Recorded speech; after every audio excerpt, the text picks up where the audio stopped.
আসসালামু আলাইকুম, welcome to Fatiha blog. কে কেমন আছেন? আমি তো আলহামদুলিল্লাহ ভালো আছি আপনাদের দোয়ায়। তো বরাবরের মতো প্রতিদিনে যে ব্লগটা শুরু করি, তো আজকে সকাল সকাল ব্লগটা শুরু করে দিলাম। তো এখানে দেখতে পাচ্ছি সকাল বলতে আমার ঘুম ভাঙে সকালে 6টা 6:30। তো সকাল প্রতিদিন আমার যে চাকরি, তো হাজব্যান্ডের জন্য রান্না করতে হয়। তো আজকে সকালে উঠে গেছি, উঠে ইলিশ মাছ ভিজাইছি। আর কালকে এটা ডাটা কিনে আনছি, ওই ডাটা দিয়ে ইলিশ মাছ রান্না করব, দোকানে দিয়ে দিব। আর ওখানে ঢেঁড়স পাতুরি করবো। আর এখানে যে ভাত বসাই দিছি, গ্যাস নাই। 6টা 6:30 উঠি, তারপর গ্যাস থাকে না, লাইনের গ্যাস। তো সিলিন্ডারে রান্না করতে হয় আমার। তো ভাত হইলে এটাকে আমি ভাত ঠিকা দিয়ে এখন আমি এটা আবার ঢেঁড়স পাতুরি করব। এক হাতে আবার রান্না করতে হয়, এক হাতে করতে হয়। 1.5 ঘন্টার ভিতরে রান্না করে শেষ করতে হয় আমার। 7:30 পৌনে 8টার দিকে রান্না কমপ্লিট করতে হয়, 8টার ভিতরে ভাত বেড়ে দিয়ে দিতে হয়। তো এখানে এসে ঢেঁড়স পাতুরি করতেছি। তো ঢেঁড়সগুলো আগে ধুয়ে নিছি ভালো করে, ধুয়ে তারপর এটার ফাটছি ভিতরেই, নাইলে তো মানে মশলা ঢুকবে না। তো বেশি করে কাঁচামরিচ দিয়ে, ছোট ছোট লাল আলু দিয়ে, তারপর হালকা হলুদ, পেঁয়াজ বাটা, রসুন বাটা দিয়ে, তারপর এটারে ভালো করে হাতে মেখে, তারপর অল্প একটু পানি দিয়ে এটারে বসাই দিতে হয়। তারপর এটার দমে একদম একটু ঢাইকা দিলে, বেশ হালকা হালকা গ্যাসে সুন্দর মতো একদম চটচটি শুকনো শুকনো হয়ে যাবে। একটা হওয়ার আগে একটা লাড়া দিয়ে তারপর নামায় ফেলেন। এটা খেতে অনেক মজা। তো আমার বড় জাল রান্না করে অনেক টেস্টি হয়। তো আমি ট্রাই করি তার জন্য তার মতো রান্না করতে। তো তার মতো তো হয় না, তারপরে চেষ্টা করি। যাই হোক, এটা বসাই দিব। তো ওইটা তো হয়ে গেছে, আপনাদের দেখাইলাম না। তো এখন আবার বসাইছি ডাঁটা। ওইটা ভাত হওয়ার পরে তারপর আবার রান্না করছি ঢেঁড়স পাতুরি। এখন আবার রান্না করছি ডাঁটা দিয়ে ইলিশ মাছ রান্না করব। তো ইলিশ মাছটা আগে আমি ভেজে উঠাই রাখছি। তো আর এখানে এসে ডাঁটা কষাই নিছি, আলু দিই নেই, যেহেতু ছোটো আলু ছিল, বড় আলু ছিল না। তো ডাঁটাটা আমি ভালো করে কষাবো। এখানে পেঁয়াজ বাটা, রসুন বাটা দিয়ে আমি মশলা, হালকা হালকা মশলা দিয়ে বসাইছি। তো এটা দোকানে দিয়ে দিব। তো আমি যেহেতু, আর এই তো ইলিশ মাছ, এখানে ইলিশ মাছটা মনে হয়, আর এই তো রান্না করতে যেয়ে দেখি জিরা ফাঁকি নেই। তো মাছে তো জিরা ফাঁকি দিতে হবে, তো তাই জিরাটা ভেজে নিলাম। জিরা ভেজে এখন একটু জিরাটা ব্লেন্ডার করে তারপর দিয়ে দেবো নামার আগে ইলিশ মাছটা। তো এখন একটু কষাইতেছিলাম। যাই হোক, যে তরকারির কালারটা হয়েছে, যেহেতু আমরা দুজন মানুষ, তো অল্প করে তরকারি রান্না করছি দুজনের জন্য। তো আমি প্রচুর তরকারি খাই, তোর বাবা কম খায়। যেহেতু আজকে রান্না শেষ আমার, সকালে আজকে রান্না শেষ।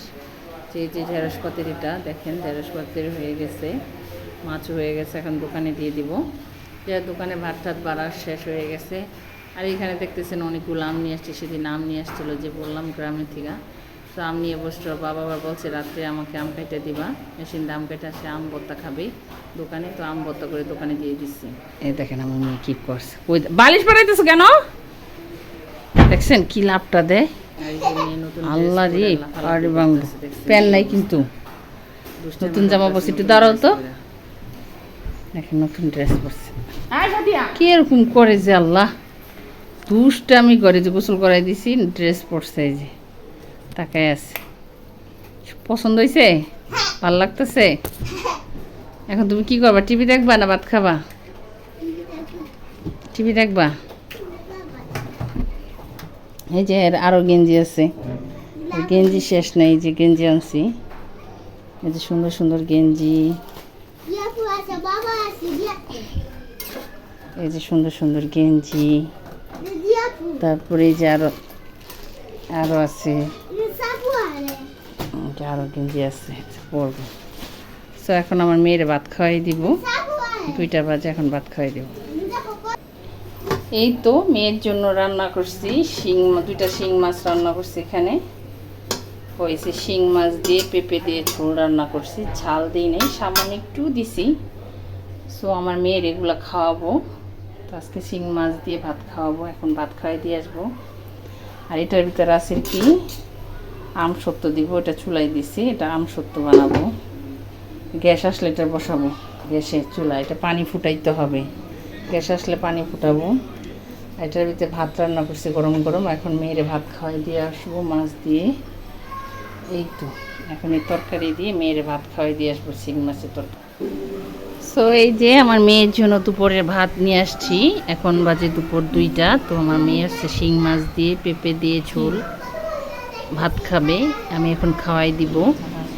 পানি দিছি, সে তো খাবে না, সে মোবাইলের দিকে তাকায় আছে।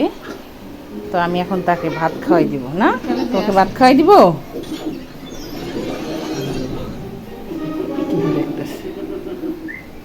দেখে কি দেখে, টুম টুম টুম টুম টুম টুম টুম দেখে।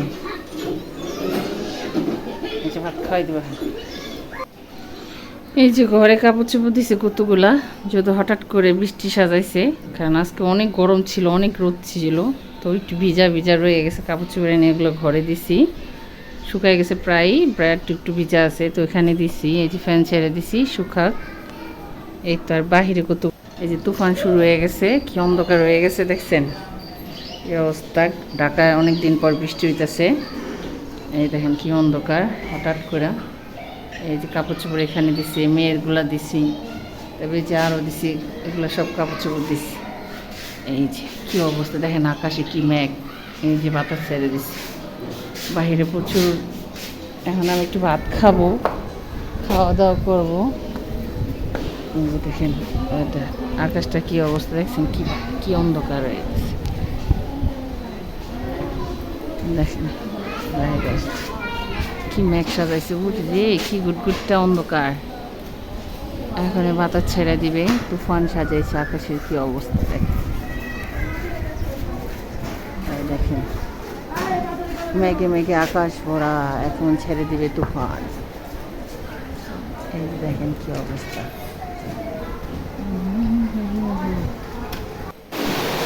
তো বৃষ্টি শুরু হয়ে গেছে, ঢাকা স্বস্তির বৃষ্টি।